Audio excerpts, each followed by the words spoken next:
Oi pessoal, tudo bem? Aqui é a Liazinha e este é o canal Liazinha Lê Livros e estamos de volta aqui dando continuidade à leitura das Sextas Moradas do livro Castelo Interior ou Moradas de Santa Teresa de Jesus, e nós vamos agora passar a leitura do capítulo 4.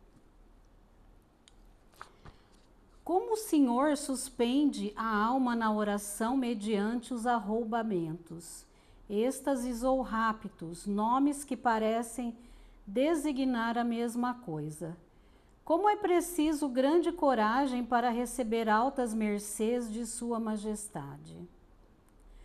No meio dos trabalhos acima referidos e de muitos outros, que sossego pode ter a pobre borboletinha?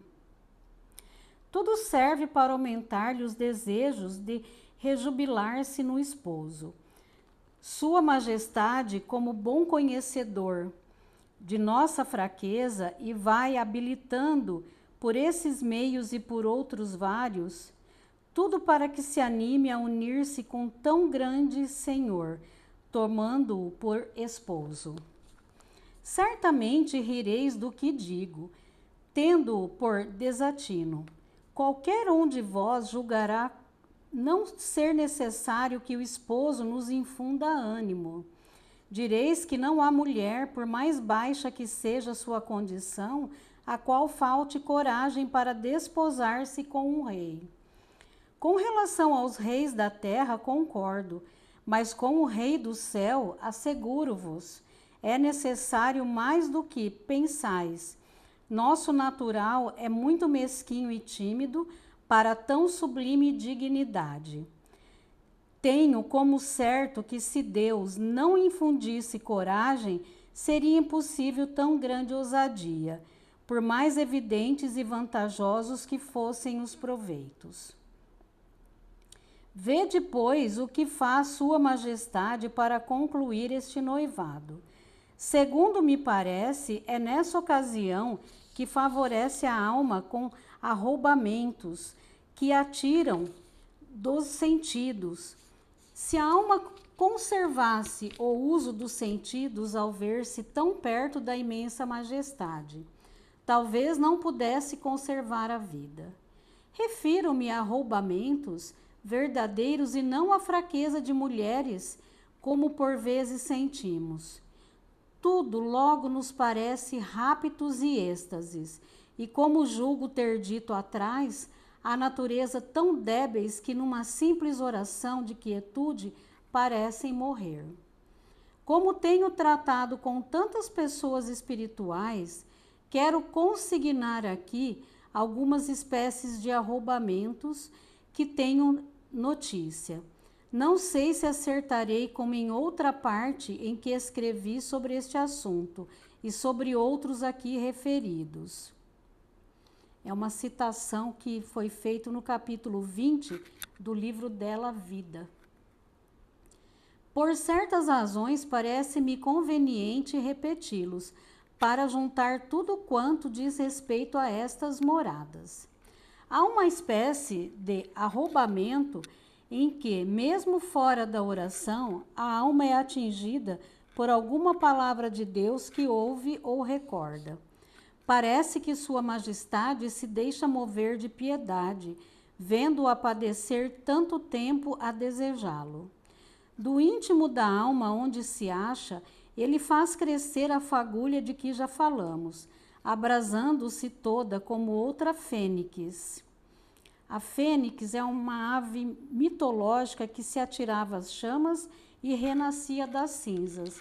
É uma citação aqui da tradução.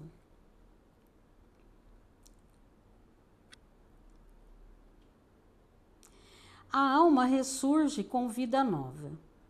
Segundo piedosamente se pode crer, são-lhe então perdoadas as culpas. Já se entende que há de estar com as disposições requeridas, usando dos meios que a Igreja instituiu. Assim purificada, o Senhor a une consigo, sem que ninguém o entenda senão eles dois.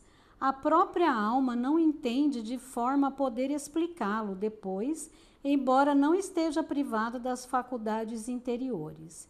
Este arrombamento não é como um desmaio ou outro acidente semelhante em que nada se parece, nem interior nem exteriormente. Pelo que entendo, a alma nunca esteve tão atenta para as coisas de Deus. Jamais teve tão grande luz e conhecimento de Sua Majestade como neste caso. Se as faculdades e os sentidos estão tão mal absortos e suspensos que aparentemente estão mortos. Como pode a alma entender este segredo? Isso eu não sei. Nem talvez nenhuma outra criatura saiba a não ser o próprio Criador. O mesmo se passa com relação a muitos mistérios próprios deste estado, isto é, destas duas moradas. Bem se poderiam juntar esta e a última, porque de uma para outra não há porta fechada. Contudo, nas sétimas ainda há segredos para os que não chegarem a elas. Por isso achei bom dividi-las. Nesta suspensão, quando o Senhor julga oportuno revelar à alma alguns segredos, como certas coisas do céu ou visões imaginárias, ela sabe descrevê-los depois. De tal modo lhe ficam impressos na memória que jamais os esquece. Mas, tratando-se de visões intelectuais, é incapaz de as dizer. Deve ser porque nessas ocasiões há coisas muito sublimes e elevadas, ao que vivem ainda na terra. Não convém entendê-las a ponto de as poder repetir. Há outras visões intelectuais que a alma consegue expressar quando recobra o uso dos sentidos. Talvez haja entre vós quem não entenda o que é visão, sobretudo visão intelectual. A seu tempo vos darei alguma explicação, porque assim me ordenou quem pode. Embora pareça fora de lugar, será talvez proveitoso para algumas almas. Podereis objetar, se depois não fica memória distinta dessas grandes tão sublimes, qual a vantagem para a alma favorecida pelo Senhor? Ó filhas, é tão grande o proveito que não se pode encarecer. Embora ninguém as saiba exprimir, ficam bem gravadas no mais íntimo da alma e jamais se apagam. Mas direis, se não têm imagem nem são percebidas pelas faculdades, como deixam lembranças em si? Também eu não compreendo. Sei que algumas verdades da grandeza de Deus ficam indelevelmente gravadas na alma, a tal ponto que, se não existisse nela a fé, ensinando-lhe quem é Deus e a obrigação que tem de crer nele, desde aquele instante ela o adoraria como Supremo Senhor. Assim aconteceu a Jacó, ao contemplar em sonhos a escada, conforme Gênesis 28:12. Juntamente com a visão, ele deve ter entendido muitos outros segredos que não soube exprimir. Só o fato de ver uma escada por onde baixavam e subiam anjos não o teria feito penetrar tão grandes mistérios, se não fora dada maior luz interior. Não sei se atino com o que vou dizendo, pois, embora eu já tenha ouvido a explicação, não me fio muito em minha memória. Tampouco Moisés soube declarar tudo o que viu na sarça. Limitou-se ao que Deus lhe ordenara que dissesse, conforme Êxodo 3:2. Se o Senhor não tivesse mostrado interiormente os seus segredos, infundindo-se de certeza de ver e crer que era Deus sem dúvida, Moisés não se teria metido em tão ingentes e numerosos trabalhos e sofrimentos. Deve ter percebido tão grandes coisas dentro dos espinhos daquela sarça, que lhe deram ânimo para fazer tudo o que fez pelo povo de Israel.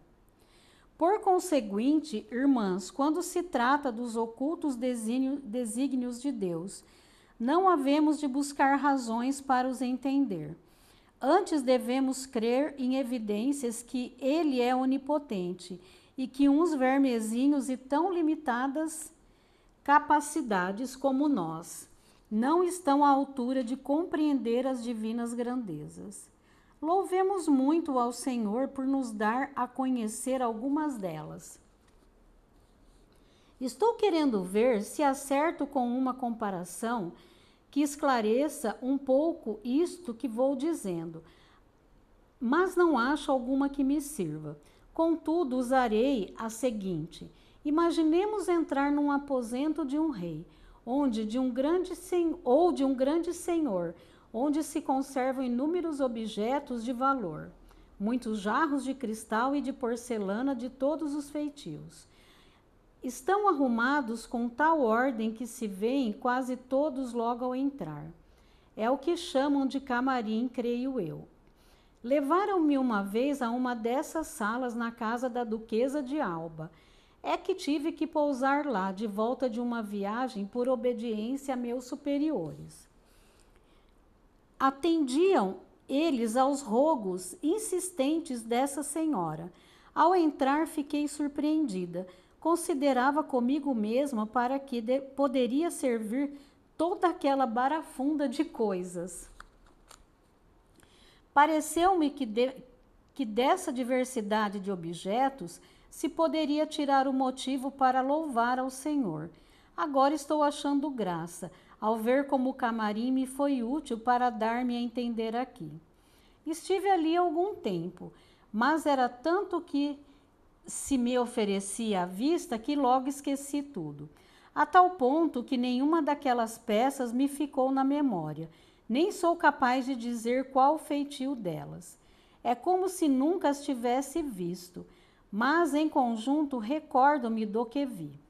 Assim acontece quando a alma, feita uma só coisa com Deus, está metida neste aposento do céu empíreo que devemos ter no interior de nossas almas.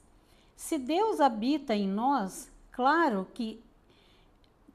está que alguma dessas moradas há de ser um camarim celeste. Nem sempre o Senhor permite à alma ver tais segredos durante o êxtase. Está ela de tal forma enlevada em regozijar-se de sua majestade que lhe basta tão grande bem. Algumas vezes ele gosta que a alma saia da absorção e veja de passagem o que encerra aquele aposento. Ao tornar a si, conserva uma lembrança das grandezas que viu. Contudo, não sabe referir coisa alguma, nem seu fraco natural chega a mais do que ver o que sobrenaturalmente Deus lhe quis mostrar. Dir-me-eis que estou confessando ter tido visão e, portanto, ter havido representação imaginária. Não quero dizer tal coisa. Não estou tratando senão de visão intelectual. Como não tenho letras, minha ignorância nada sabe exprimir. Se o que tenho dito até agora sobre esta oração estiver bem explicado, compreendo claramente que as palavras não foram minhas.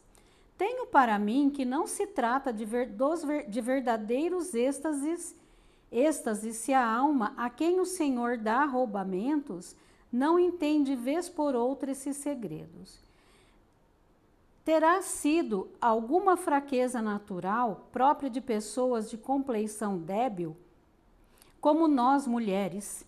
Basta algum ímpeto de espírito sobrepujar o natural para deixá-las abstraídas, como julgo ter explicado na oração de quietude. Aqueles fenômenos nada têm a ver com arrombamentos.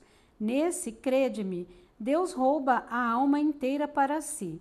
Como quem já é sua esposa e propriedade, vai lhe mostrando alguma parcelazinha do reino que para ela conquistou.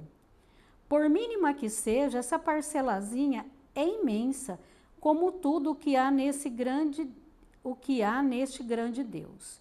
E o Senhor não admite obstáculo ou resistência de parte alguma, nem das faculdades, nem dos sentidos. Num instante que se fechem as portas de todas as moradas, ficando aberta tão somente a da sala onde ele se encontra, a fim de nos dar entrada. Bendita seja tanta misericórdia. Com justo motivo serão malditos os que não quiserem aproveitar de tão grande compaixão, vindo a perder este Senhor. Ó minhas irmãs, verdadeiramente é nada que deixamos. É nada tudo quanto fazemos e quanto podemos fazer por um Deus que assim se quer comunicar com uns vermezinhos como nós. E se ainda nesta vida temos esperança de exultar neste bem, que fazemos nós? Em que esbarramos? Neste empecilho é suficiente para deixarmos de buscar por um instante este Senhor, como fazia a esposa que o procurava pelas praças e arrabaldes. Eu vou repetir esse parágrafo, tá bem? E se ainda nesta vida temos esperança de exultar neste bem, que fazemos nós? Em que esbarramos? Que empecilho é suficiente para deixarmos de buscar por um instante esse Senhor, como fazia a esposa que o procurava pelas praças e arrabaldes? É conforme Cânticos 3, versículo 2. Ninharia tudo o que existe no mundo. Se não nos conduz e ajuda nesta empresa, ainda que durassem para sempre os seus deleites, riquezas e alegrias, por maiores que possam imaginar, havemos de fruir sem fim. Tudo é cisco e esterco em comparação dos tesouros que havemos de fruir sem fim. E ainda estes nada são, comparados à glória de possuirmos o Senhor de todos os tesouros, do céu como da terra. Com licença para mais uma água.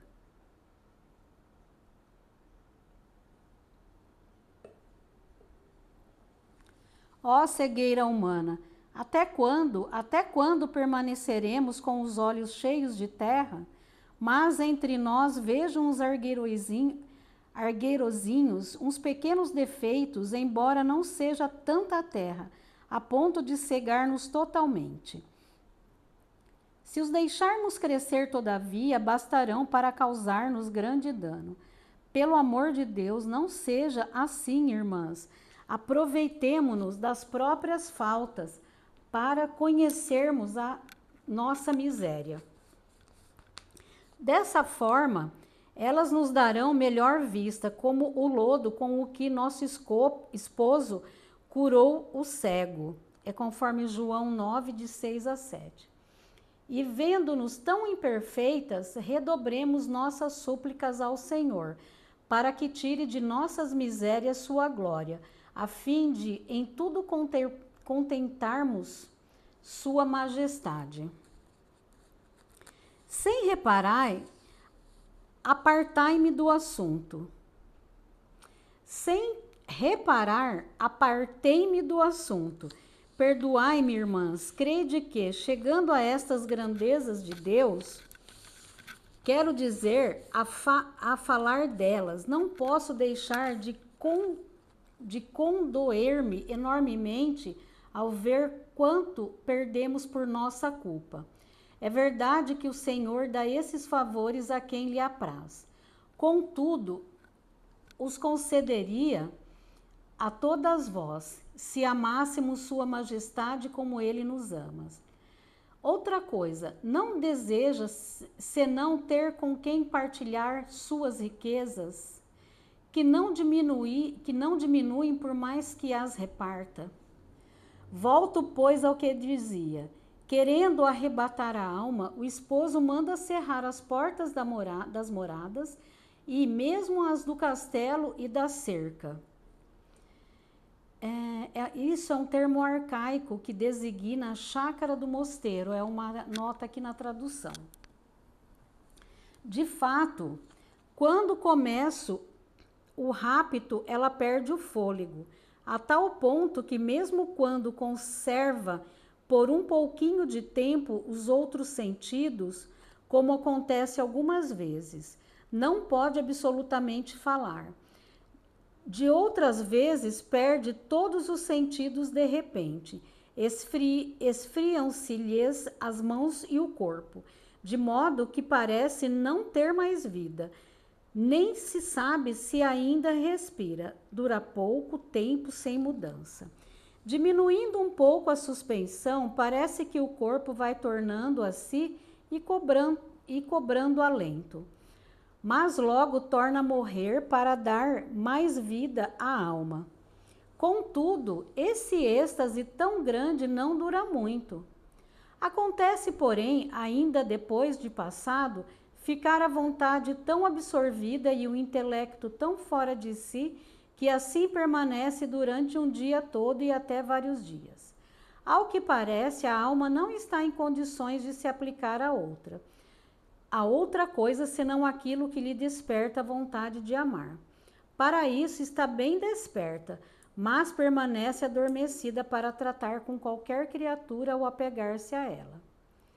Quando torna completamente a si, quanta confusão lhe fica, que grandíssimos desejos tem que se empregar no serviço de Deus, de todas as maneiras que ele aprouver. Se as orações de que falei atrás deixam os grandes efeitos referidos, que não fará uma tão imensa graça como esta, a alma quisera ter 1000 vidas para empregá-las todas em Deus. Quisera que tudo quanto há na terra, todas as criaturas, fossem línguas para louvar a Deus em seu nome. Tem grandíssimos desejos de fazer penitência, e não lhe custa suportá-la, porque com a veemência do amor tudo lhe parece pouco. Vê claramente que os mártires não faziam muito, sofrendo todos os tormentos. Com este auxílio da parte de nosso Senhor, tudo é fácil. Quando não encontram em que padecer, estas almas queixam-se à sua majestade. Quando a alma recebe secretamente esta mercê, considera-a muito maior. Sendo em público, sente tal confusão e vergonha que de algum modo se lhe diminui a alegria, em virtude da preocupação e pena que sente a imaginar o que pensarão as circunstâncias. É que, conhecendo bem a malícia do mundo, teme que talvez não reconhecerão a fonte de onde procede aquele efeito. Em vez de dar ao Senhor os devidos louvores, poderão aproveitar-se da ocasião para emitir juízos temerários. De certo modo, parece-me que há falta de humildade nesse pesar e nessa confusão. A alma, porém, não consegue dominar-se. Com efeito, se há desejo de ser vituperada, desprezada, que se lhe dá, assim foi que uma pessoa em semelhante aflição ouviu de nosso Senhor: não te aflijas, porque ou me louvarão a mim, ou murmurarão contra ti. Em qualquer dos casos, sairás com lucro. E aqui é uma citação do livro Vida, da própria Santa Teresa, no capítulo 31. Tive depois ocasião de saber que essa pessoa muito se animou e consolou com tais palavras. Deixo-as aqui para proveito de quem se vir na mesma aflição. Nosso Senhor parece querer que todos entendam que aquela alma já é sua e ninguém é de tocar nela. Está bem que se atinja o corpo, a honra e os haveres, contudo, a alma jamais. Oportunamente, tudo resultará em glória para sua majestade. O Senhor lhe servirá de amparo contra todo o mundo e até contra o inferno inteiro, a não ser que ela, como inconcebível atrevimento, se aparte de seu esposo. E por fim, não sei se dei a entender alguma coisa do que seja o arroubamento. Como já disse, é impossível explicar tudo. Creio que nada perdi em falar do assunto. São muito diferentes os efeitos dos arrombamentos fingidos. Digo fingidos não porque quem os tem queira enganar, senão porque está enganado. E como os sinais e efeitos não estão de acordo com a excelência da graça, tão alta mercê fica infamada. Com razão, não se dá crédito depois a quem o Senhor favorece realmente.